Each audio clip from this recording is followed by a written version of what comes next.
மக்களை காப்போம் தமிழகத்தை மீட்போம் சுற்றுப்பயணத்தின் போது பேசிய அதிமுக பொதுச் செயலாளர் எடப்பாடி பழனிசாமி, விசிக, கம்யூனிஸ்ட் கட்சிகள் அசிங்கப்பட்டு திமுக கூட்டணியில் இருக்க வேண்டுமா என கேள்வி எழுப்பியதோடு அதிமுக கூட்டணிக்கு வரும் கட்சிகளுக்கு ரத்தின கம்பளம் விரிக்கப்படும் என தெரிவித்திருந்தார். இதற்கு திமுக மற்றும் அதன் கூட்டணி கட்சி தலைவர்கள் பதிலளித்துள்ளனர். அந்த கூட்டணி கட்சிக்கு அவர்கள் வேட்டு வைக்கிறார் திரு ஸ்டாலின். விழுப்புரத்தில் அங்க கம்யூனிஸ்ட் கட்சியுடைய மாநாடு அனுமதி கொடுக்க மாட்டேங்கிறார். விடுதலை சிறுத்தை கட்சி திருச்சியில் ஒரு மாநாடு அனுமதி கொடுக்க மறுக்கிறாங்க. விடுதலை சிறுத்தை கட்சியினுடைய கொடிக்கம்பம் நடத்துக்கு முடியாதுன்னு தடுக்கிறாங்க. இவ்வளவு அசிங்கப்பட்டுமா அந்த கூட்டணியில் இருக்க வேணும்? இவ்வளவு அசிங்கப்பட்டுமா அந்த கூட்டணியில் தொடர வேணும்? சிந்திச்சு பாருங்க.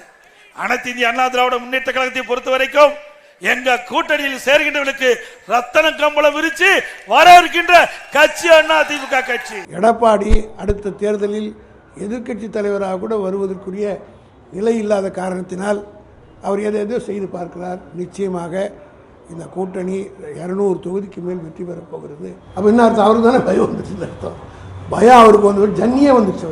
எங்களை போல கூட்டணிக்கு மரியாதை கொடுக்குற தலைவர்கள் யாருமே கிடையாது. கேட்டு பாருங்க எல்லா தலைவரும்.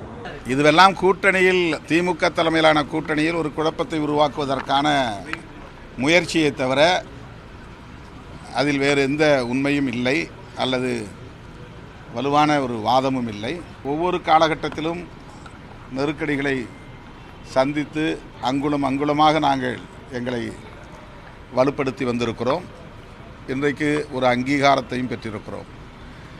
இதை பொதுவெளியில் நாங்கள் சொல்லுவதால் அவமானப்படுகிறோம் என்பதை போன்ற ஒரு தோற்றத்தை அவர்கள் ஏற்படுத்த முயற்சிக்கிறார்கள். அது உண்மை அல்ல.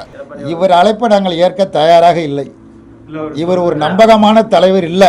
நாங்கள் அசிங்கப்படுறோம்னு யார்கிட்ட இவர்கிட்ட போய் மனு கொடுத்துருக்குறோம். கொடிக்கம்பம் தமிழ்நாட்டில் போய் யாருமே நட முடியாதுங்க. கோர்ட்டு தீர்ப்புகளுக்கு சிபிஎம்மும் சிபிஐயும் வழக்கு போட்டிருக்கு முதல்ல கோர்ட்டில். எடப்பாடி ஒரு வழக்கு போட வேண்டியது தானே? ஏன் வழக்கு போடலை?